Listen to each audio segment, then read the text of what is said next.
Los que han estado siguiendo con interés, con atención, el desarrollo de nuestra lectura y estudio del libro de los Hechos, van a encontrar cosas muy interesantes. Uno puede leer una y otra vez y siempre va a hallar detalles nuevos.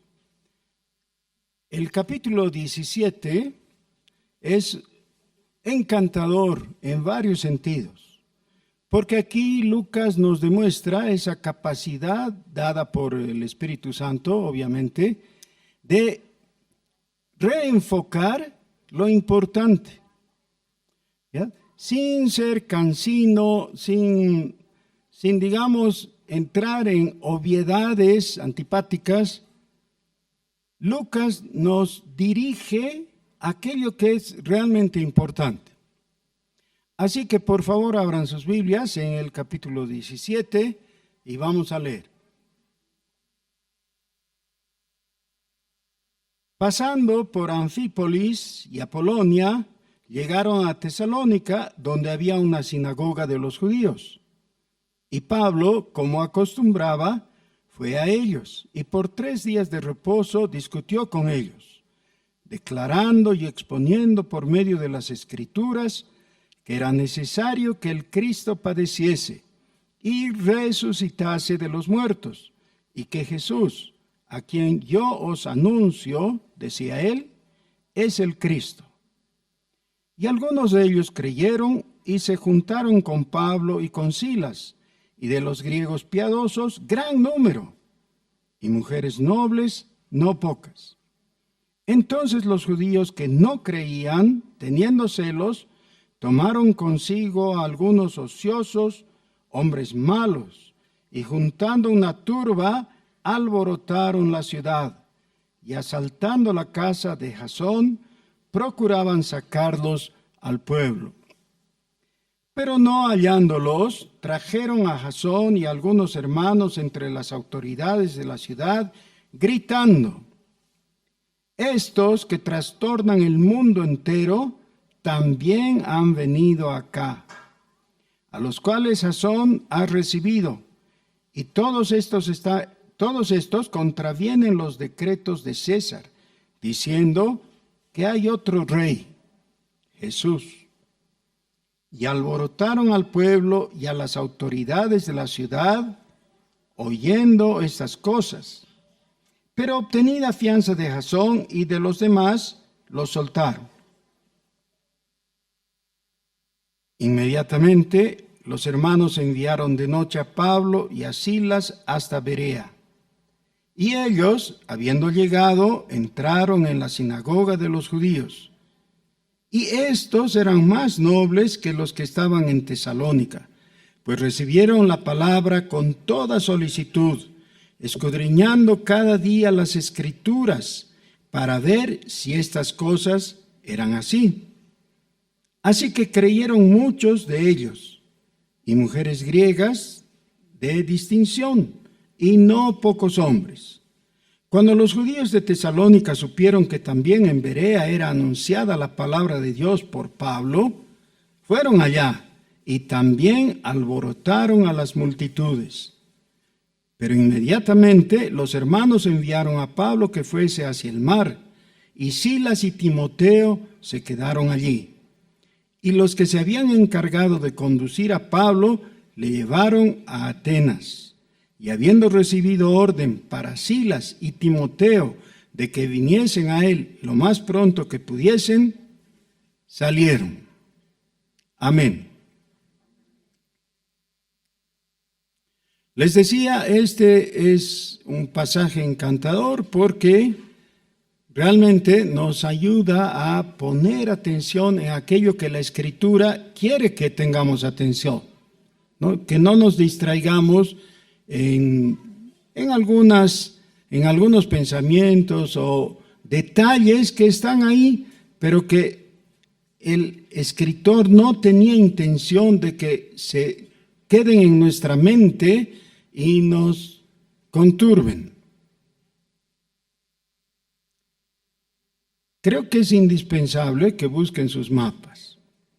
Sin sus mapas difícilmente vamos a tener un sentido de ubicuidad adecuado y vamos a oír de lugares, de nombres raros que no van a significar gran cosa para nosotros. Así que necesitamos ponerle atención y ver los detalles geográficos. Antes de comenzar el pasaje, ¿dónde estamos o dónde estábamos? En Filipos, ¿no? En Filipos, en la ciudad de Filipos. Ahí ha ocurrido todo ese encuentro con Lidia, después con el carcelero, justamente de Filipos, y de ahí salieron. Ahora, dice que navegando pasaron por Anfípolis y Apolonia y llegaron a Tesalónica. Esta ciudad, Tesalónica, nos es más o menos familiar porque en el Nuevo Testamento tenemos las 2 epístolas a los tesalonicenses. Es muy interesante que hay varios autores que aseguran que los primeros documentos cristianos son especialmente la primera epístola a los tesalonicenses. Así que si vamos ordenando el Nuevo Testamento, encontramos eso. ¿Ya? Si pusiéramos por orden los libros del Nuevo Testamento, tendríamos la primera epístola a los tesalonicenses. Por tanto, este lugar geográfico nos sirve para orientarnos. ¿Dónde está Tesalónica? En Macedonia. Macedonia es el país antiguo y moderno también. Todavía existe ese país, Macedonia. Y en el mismo lugar además, ¿no? Al norte de Grecia. Recuerden que Macedonia, de ser un país insignificante, llegó a ser un gran imperio. ¿Ya? Con Alejandro Magno, él era macedonio justamente, ¿no? Los griegos y los macedonios conquistaron gran parte del mundo conocido hasta llegar a la India, imagínense. ¿Ya? Así de grande era.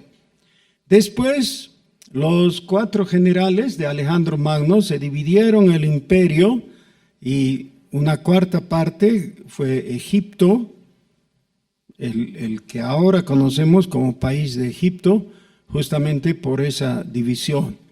Otra parte fue Siria, Macedonia, y cada uno de esos lugares tiene trascendencia en la Biblia y aún en la historia moderna. Bueno, dice entonces que como era la costumbre de Pablo y su equipo misionero, entraron en la sinagoga y ahí comenzaron a predicar. Vamos a poner atención qué era lo que decía el mensaje de Pablo. Versículo 3. Dice, declarando y exponiendo por medio de las Escrituras. Les dije, este pasaje es muy útil para nosotros porque nos obliga a volver a aquello que ya sabíamos, pero que es muy fácil que olvidemos, si es que no lo recordamos y no lo repetimos.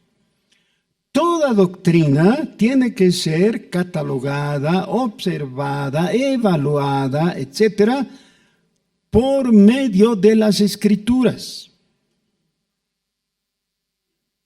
Si las Escrituras no son la base y el respaldo de cualquier doctrina, debiéramos desechar esa doctrina. Esta fue la práctica apostólica. Estamos estudiando el libro de los Hechos y ahí hemos encontrado desde el primer sermón cristiano, que es el que da Pedro en Pentecostés, toda una argumentación en base a las escrituras del Antiguo Testamento. Y aquí entonces no es diferente. Pablo argumenta a los judíos por medio de las escrituras. La argumentación a los judíos era más o menos fácil porque ellos conocían las escrituras.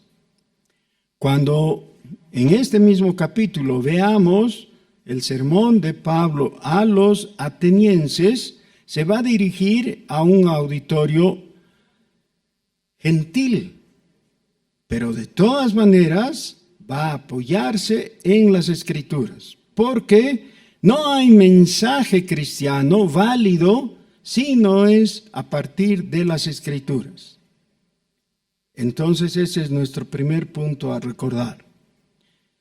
El segundo, este dato doctrinal es sumamente importante y es de por sí repelido por nuestro corazón. ¿Por qué? A ninguno de nosotros realmente nos gusta esta idea. Voy a explicar un poquito. Dice que era necesario que el Cristo padeciese. Era necesario que el Cristo padeciese. ¿Saben qué? Es muy interesante, pero en el ministerio del Señor Jesús se produjo lo siguiente. Él estaba hablando con los discípulos y les preguntó qué opina la gente. Y luego les dijo, ¿ustedes qué opinan? ¿Quién soy yo? Pedro declaró por inspiración del Padre Celestial, tú eres el Cristo. Esa es la versión de Marcos, ¿no? Tú eres el Cristo. En la versión de Mateo dice, tú eres el Cristo, el Hijo del Dios viviente. Y en la versión de Mateo, la respuesta del Señor Jesús es, bienaventurado eres Simón, hijo de Jonás, porque esto no te lo reveló carne ni sangre, sino mi Padre que está en los cielos. Y yo también te digo, es decir, yo también te revelo, que tú eres Petros, Pedro, ¿no? Petros en griego, que es un quijarro. Y sobre esta roca edificaré mi iglesia. Allá. Entonces, ¿cómo creen que se sentía Pedro? Flotando en las nubes, ¿no? Claro. Porque es una de las pocas veces en que ha acertado. Recuerden que era muy impulsivo y mete pata, ¿no? Pero ahora ha acertado y el Señor lo está elogiando. Le dice que es bienaventurado. ¡Qué bien! Feliz está. Pero luego el Señor Jesús les dice a los discípulos que era necesario que el Cristo, es decir, Él, padeciese en manos de los sacerdotes y los ancianos, los escribas, que sea entregado a los gentiles y muera. Pedro entonces, cediendo otra vez a su impulsividad natural, lo lleva a un lado y le dice, no, esto no está bien. Aquí ya te equivocaste, Señor. Ten compasión de ti mismo. Y entonces recibe una de las reprimendas más fuertes que el Señor haya dado alguna vez. Le dice, apártate de mí, Satanás. Algunos piensan que le estaba hablando a Satanás, que se le había enterado a Pedro o algo así. No, el texto no da para eso. A Pedro le está diciendo Satanás, porque Satanás significa opositor. ¿Ya? Le está diciendo, tú te estás oponiendo al plan de Dios, al propósito por el que yo he venido a este mundo. estás diciéndome que haga lo que no tengo que hacer, es decir, tener compasión de mí mismo, porque si tengo compasión de mí mismo, no puedo tener compasión de ti y de todos ustedes. Es por compasión de ti que estoy aceptando ir a la cruz. Apártate de mí, Satanás. Ahora, algunos años después, Pablo está explicando eso por medio de las Escrituras, mostrando que en realidad en el Antiguo Testamento hay un caudal de información para saber que así tenía que ser, que el Cristo debía morir para poder cumplir su misión. Dice el versículo 3 que era necesario que el Cristo padeciese y resucitase de los muertos. ¿Alguno estaría dispuesto a aceptar como un hecho histórico que Jesús murió en la cruz? Pero luego viene ese requerimiento de fe en algo que es inaceptable. Se nos dice de gente que conocemos que murió. Y aunque nos resulte un shock por oír de alguien que conocíamos que murió, nadie dice es increíble, porque es creíble. Porque lo natural es que la gente muera.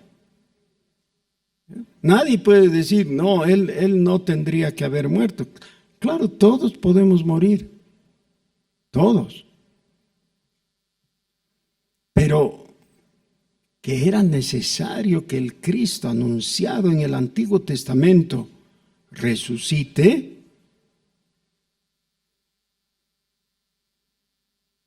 ahí ya se necesita fe. Pero no es todo lo que él argumentaba.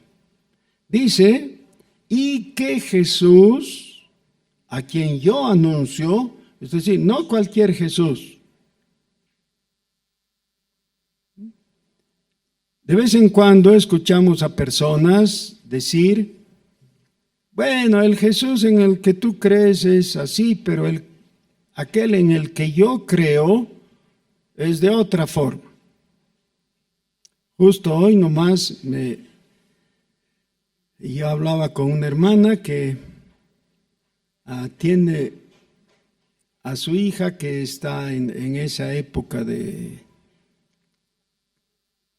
distraerse, por decir poco, y que acaba de decirle, es que yo no creo en el Dios que tú crees. Y luego ha descrito a un Dios diferente. Es decir, es siempre más fácil creer en un Dios que tú puedes manipular como plastilina. Dios no me gusta así, entonces lo vamos a modificar y lo vamos a volver de una forma más aceptable. ¿Saben qué? No tenemos derecho de modificar a Dios.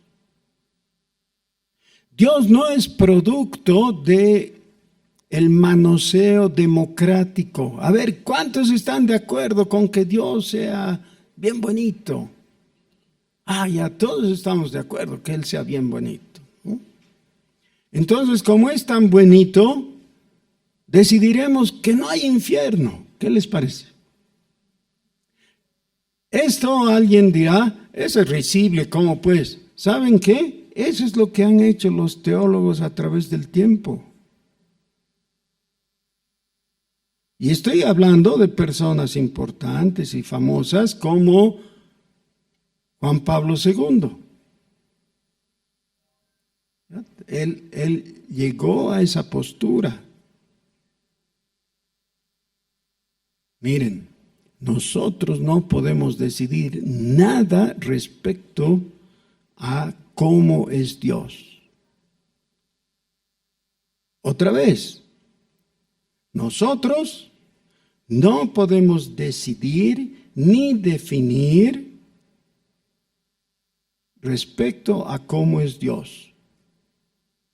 Lo más que podemos hacer es escuchar con atención la revelación que Dios hace de sí mismo. Eso podemos. Y esa ya es una gran cosa. Ese es un privilegio.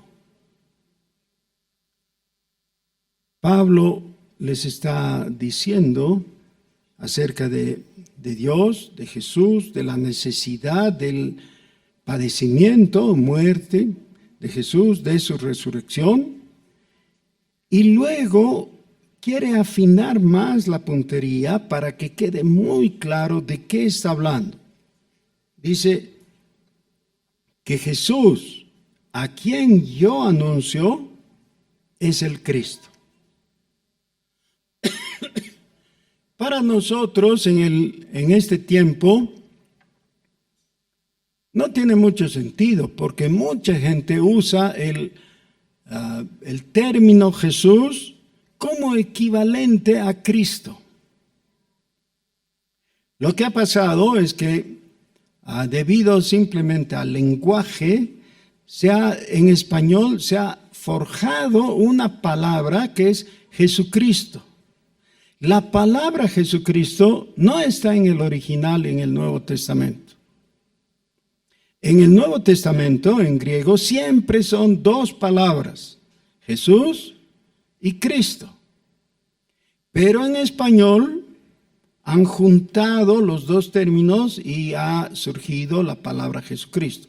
No es una palabra mala, no está equivocada y nada. Solamente estoy diciendo que en el original no hay esa única palabra, sino que son dos.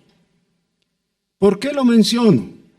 Porque se necesita recordar que son dos términos que se pueden combinar, pero no en una manera que se identifique el uno con el otro. ¿Por qué? Cada uno de esos términos tiene un significado diferente. Y Jesús es el nombre propio de esta persona, de nuestro Salvador. Su nombre es Jesús. El Cristo es el título de Jesús. Entonces, Jesús es el Cristo. Como ya varias veces he mencionado, en el Antiguo Testamento han habido muchos Cristos con minúsculas, es decir, ungidos. Los sacerdotes, los reyes, algunos profetas, todos ellos fueron ungidos, es decir, se derramó aceite sobre su cabeza. Por tanto, eran ungidos o Cristos. ¿Ya? Mesías es la palabra en hebreo. Pero había el anuncio de un Cristo, el Cristo, con mayúsculas, el ungido de Dios, que venía a cumplir la misión de Dios, traía la promesa de Dios o su cumplimiento. Y entonces llegamos a ese punto en la historia en que la revelación de Dios llega a el punto más alto. Cuando se anuncia, Jesús es el Cristo. Por eso es que Jesús le dijo a Pedro, tú eres el Cristo, el Hijo del Dios viviente. Este anuncio es de suma importancia, porque en un lenguaje religioso, en una conversación en el ámbito espiritual, eso se da por sentado. Pero es en la aplicación de eso, en el campo, digamos, más natural, profesional, técnico, científico, etcétera, que el asunto parece chocar con ciertas afirmaciones del mundo. ¿Qué pasa cuando tu empresa está yendo mal y ya no sabes qué hacer? Buscas a un experto en finanzas como consultor y le dices, ¿me puedes ayudar? ¿Qué medidas tengo que tomar para sacar mi empresa a flote? El experto te ayudará, si puede. O más fácil, ¿qué pasa cuando tienes un dolor que no sabes qué origen tiene y que te está trayendo problemas? Entonces buscas un médico. Y así sucesivamente. Cuando tu auto se planta en la calle, ¿a quién buscas? A un mecánico. Cada vez, en cada caso, más chico, más grande, menos o más importante, tenemos a alguien que es encargado de solucionar el problema que tienes. Ese es el significado de Cristo. Aquel que se puede hacer cargo de la situación y que puede venir y brindarte solución a aquel conflicto o dilema que enfrentas. En este caso en concreto, la pregunta es, ¿cómo podría yo ser salvo? Tengo un problema real con Dios, estoy en enemistad con Dios. Por mis pecados he despertado la ira de Dios contra mí. ¿Qué puedo hacer? Y entonces las voces del mundo te dicen, ¿por qué no vas a buscar al curaca blanco? O alguien así. Tal vez te puede hacer una limpia. O hay otras ideas diversas, todas equivocadas. La Biblia informa que solo Jesús es el Cristo. Solo Jesús puede traer salvación a tu vida. En general, en todo. Ahora, Pablo está argumentando en el grupo de los judíos, ahí en Tesalónica, y este es el punto. Jesús es el Cristo. Esto es lo que requiere entonces una definición del corazón del hombre. Versículo 4. Y algunos de ellos creyeron. ¿Saben qué? Si este texto, se escribiera en hebreo, yo sé que el Nuevo Testamento se escribió en griego, pero si se escribiera en hebreo, este texto diría, y algunos de ellos dijeron amén, o amenaron. Porque es justo lo que dice Génesis capítulo 15, versículo 6. Creyó Abraham y le fue contado por justicia. En hebreo, Abraham dijo amén o amenó. El creer la afirmación de Dios, eso es decir amén. Por eso es que no decimos amén a cualquier cosa. Y todo cristiano consciente no debiera decir amén a cualquier cosa, como algunas veces sucede, ¿no? Dice, ¿han sentido ese viento? ¡Qué fuerte!, ¿no? Sí, amén. Que hay un viento fuerte y dices amén. O que la situación política en el país, qué fea está, ¿no? Amén. No le viene. Entonces, esta es la afirmación fundamental a la cual debemos decir amén. Jesús es el Cristo. Eso es. Dice, algunos creyeron. algunos dijeron amén. Y se juntaron con Pablo y con Silas, y de los griegos piadosos, gran número, y mujeres nobles, no pocas. Y eso es lo que ocurrió ante la predicación del Evangelio, porque al fin de cuentas, este es el Evangelio, el anuncio de lo que pasa con Jesucristo, o quién es, su identidad. Y ellos creyeron. Creer no es simplemente un acto mental. Es algo que ocurre en la mente y el corazón de la persona, pero que enseguida impulsa a esa persona a un cambio de conducta. ¿Cómo cambiaron su conducta?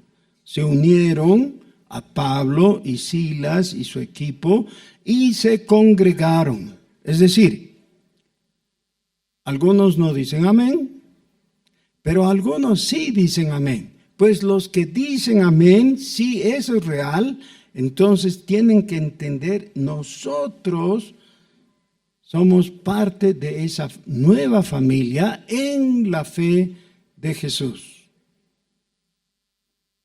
Y aquí me gustaría que se termine el capítulo, porque casi podríamos concluir con las palabras del cuento infantil. Y vivieron felices y comieron perdices. Pero la Biblia es muy realista, ¿no? Nos cuenta la verdad. Versículo 5. Entonces los judíos que no creían, teniendo celos, tomaron consigo algunos ociosos, hombres malos, y juntando una turba, alborotaron la ciudad y asaltando la casa de Jasón, procuraban sacarlos al pueblo, y se hizo todo un alboroto. Es decir, hubo una reacción en contra. La reacción en contra, felizmente, está aclarada aquí. ¿Por qué ocurrió eso? Por celos. ¿De qué tenían celos? Eran judíos. Lo que yo me hubiera imaginado, en mi buena fe, es que de un grupo de, digamos, 100 judíos en la sinagoga, un grupo, vamos a decir el 50%, dicen amén, se congregan con Pablo y los otros, y el otro 50% dicen, no, nosotros no decimos amén, no creemos, así que nos vamos a seguir tranquilos en nuestra sinagoga y ellos que digan lo que quieran. Y ya. Eso podría haber ocurrido, pero no es lo que ocurre, porque los que no creen se ven afectados. Así como se ven afectadas las personas que están en tu entorno. Tus amigotes que les gusta farrear contigo. Y cuando ya les dices, yo no voy a farrear, entonces se molestan, ¿no? Si no vas a farrear, entonces tampoco te vamos a considerar nuestro amigo. Y van a haber algunos familiares que te van a decir, no tienes nada que ver con nosotros. Y así sucesivamente, como es la historia que se relata en la Biblia. No significa que andemos susceptibles con toda la gente, pero significa que no nos sorprendamos cuando surja esa oposición y esa antipatía ante la conversión que tú experimentes por la fe en Jesucristo. Lo triste es que en este caso lo hicieron con mala intención. Fíjense, juntaron a gente de mala catadura, con malas inclinaciones, y en turba fueron a prender a Pablo, más bien no lo encontraron, pero eso resultó en que Pablo tuvo que salir de Tesalónica. Y entonces fue a Berea. En Berea la reacción de los judíos fue diferente a la de Tesalónica. Este es uno de los pasajes más conocidos, porque dice que los judíos de Berea eran más nobles, es decir, fueron más ecuánimes. Ok, esta es la afirmación que tú haces acerca del Cristo. Dices que Jesús es el Cristo. Pues, si así es, revisemos lo que estás diciendo. Vamos a examinar las Escrituras y vamos a hacerlo con cuidado. Y esta es la parte que a los flojos no les gusta. No les gusta ir a la Escritura, sumergirse en ella y encontrar las afirmaciones centrales, fundamentales. Prefieren tener una lectura más liviana, más fácil, pero eso no sirve de nada. Necesitamos todos nosotros ir a la Escritura. Escuchamos el domingo en la mañana el sermón aquí y en la célula revisamos el sermón, especialmente buscando la aplicación de la enseñanza a nuestras propias vidas. Pero debiera ser algo más que eso todavía. Debíamos estar todos nosotros con el pasaje en la mente y hablar de eso y compartirlo y reflexionarlo, revisarlo, testearlo para estar seguros que Dios ha hablado y que nos ha mostrado la verdad. Atesorar esa verdad en nuestro corazón. Tal vez así alguien nos llame más nobles, como los judíos de Berea. Hermanos queridos, el evangelio se expandió, pero no sin costo.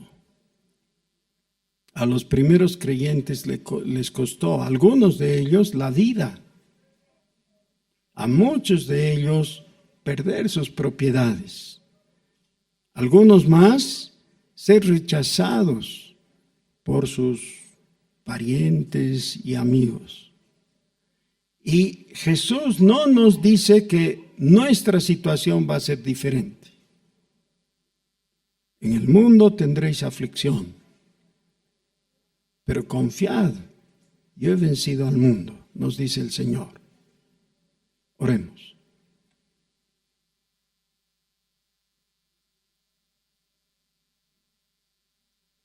Bendito Señor, Dios nuestro, te alabamos, porque a través del libro de los Hechos hemos podido ver y estamos viendo cómo tu palabra ha sido predicada con éxito. Cómo muchos creyeron y se unieron a tu causa. Y nosotros también somos herederos de eso. Señor, despierta en nosotros esa convicción para reconocerte como el Cristo de Dios. Bendito sea tu nombre. Ayúdanos, Señor, en el nombre de Jesús. Amén.